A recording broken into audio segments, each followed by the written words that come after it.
Hello, चलिए प्रश्न पढ़ते हैं। प्रश्न ये कि अधिकांश संक्रमण तथा उनके यौगिक अनुचुंबकीय व्यवहार क्यों प्रदर्शित करते हैं।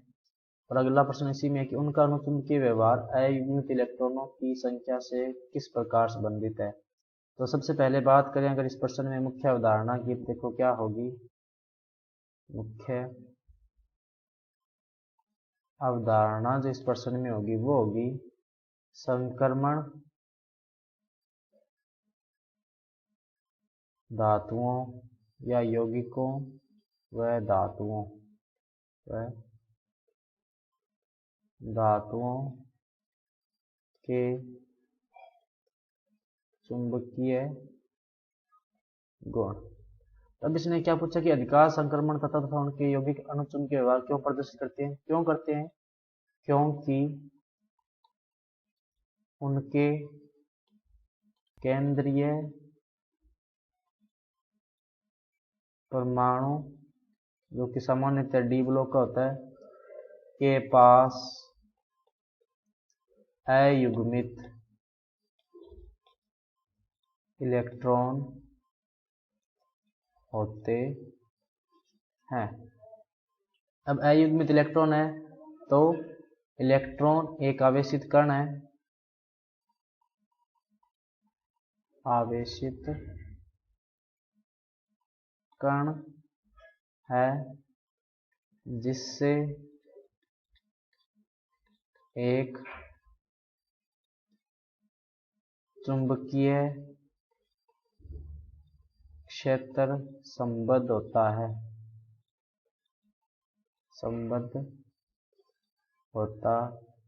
है, और अयुग्मित इलेक्ट्रॉन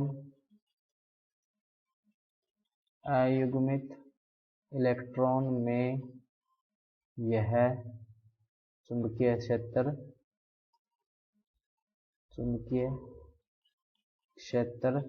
निरस्त नहीं होता,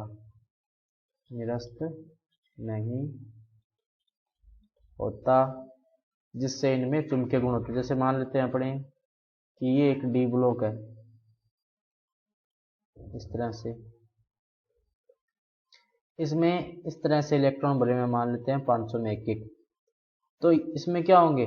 चुंबकीय क्षेत्र होगा, क्योंकि चुंबक जो इलेक्ट्रॉन है वो एक आवेश है और आवेश के घूर्णन से चुंबकीय क्षेत्र उत्पन्न होगा। लेकिन मान लेते हैं ये एक और डी ब्लॉक का तत्व है जिसमें सारे इलेक्ट्रॉन क्या है? युग्मित है। अब क्योंकि दोनों इलेक्ट्रॉनों पर आवेश समान है तो चुंबकीय क्षेत्र भी समान होगा, लेकिन क्योंकि इनका चक्रण विपरीत दिशा में होगा इसलिए यहाँ पर तो क्या हो जाएगा? चुंबकीय गुण समाप्त हो जाएगा और यहाँ पर जो है वो पड़ा रहेगा। तो इस आधार पर अपने कह सकते हैं कि संक्रमण धातु या जो उनके यौगिक होते हैं उनमें अनुचुंबकीय व्यवहार होता है, क्योंकि उनमें चुंबकीय आघूर्ण होता है। क्या होता है उनमें? चुंबकीय आघूर्ण होता है, जिसके कारण चुंबकीय क्षेत्र उत्पन्न होता है और वो चुंबकीय गुण दर्शाते हैं या अनुचुंबकीय होते हैं। उसके बाद में कहते हैं कि अनुचुंबकीय व्यवहार जो अयुग्मित इलेक्ट्रॉनों से किस प्रकार संबंधित है। देखो किस प्रकार संबंधित है अयुग्मित इलेक्ट्रॉनों की संख्या से। तो अपने अभी देखा कि अयुग्मित इलेक्ट्रॉनों पर ही चुंबकीय गुण जो निर्भर करता है। तो अयुग्मित इलेक्ट्रॉन की संख्या बढ़ने पर अयुग्मित इलेक्ट्रॉन की संख्या बढ़ने या घटने पर अनुचुंबकीय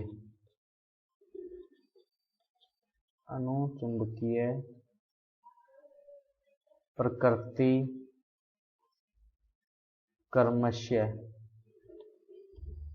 बढ़ती या घटती है।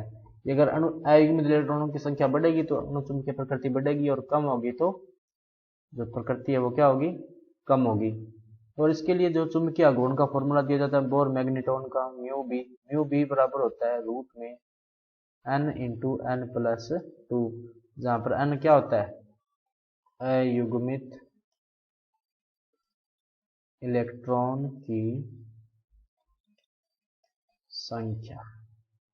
तो ये जो संबंध होता है अयुग्मित इलेक्ट्रॉनों की संख्या और चुंबकीय व्यवहार में या अनुचुंबकीय व्यवहार में, क्योंकि ये जो बोर मैग्नेटॉन है इसका जो चुंबकीय आघूर्ण है ये जितना ज्यादा होगा उतने ही ज़्यादा जो उसमें अणुचुंबकीय गुण होंगे। और ये कब ज़्यादा होगा?